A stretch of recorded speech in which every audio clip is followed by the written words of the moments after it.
What is the previously touched part in us? Okay.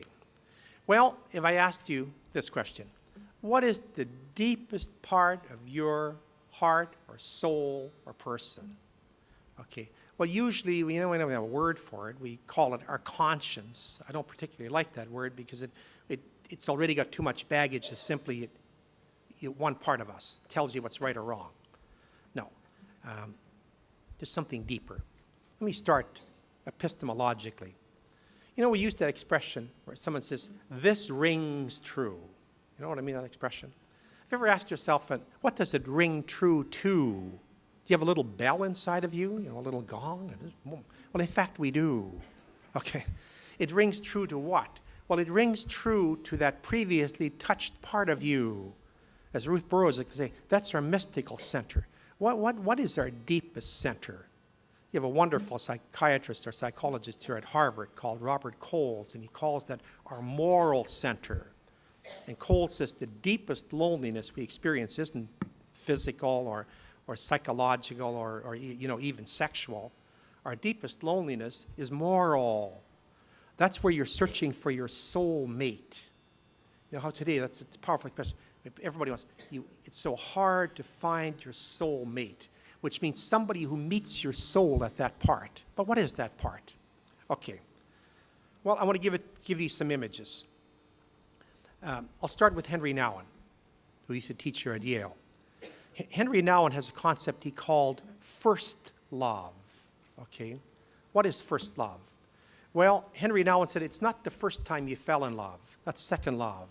He says first love is this. He said it's the unconscious, dark memory of once having been loved by God before you were born.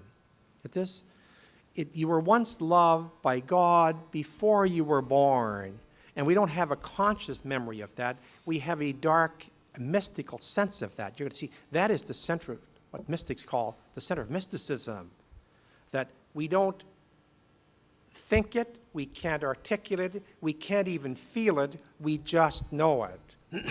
So that when you come into this world, you don't have to be taught what love is, you don't have to be taught what beauty is, you don't have to be taught what goodness is or what truth is. You already know them because they've been stamped inside of you. Bernard Lonergan, the great intellectual, Lonergan said, he calls this the brand of the first principles inside the human soul. What a wonderful expression. You know, you brand a cow. Okay. He says, we're born and God has branded divinity into us. We call it the image and likeness of God. God has branded divinity. But what is divinity? Well, oneness, goodness, truth, and beauty. And Lonergan says, you're born, they're stamped inside of you.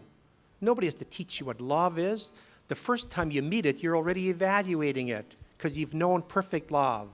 Nobody has to tell you what beauty is. The first time you meet it, you know it. You evaluate all the beauty in your life against what? Against the bell.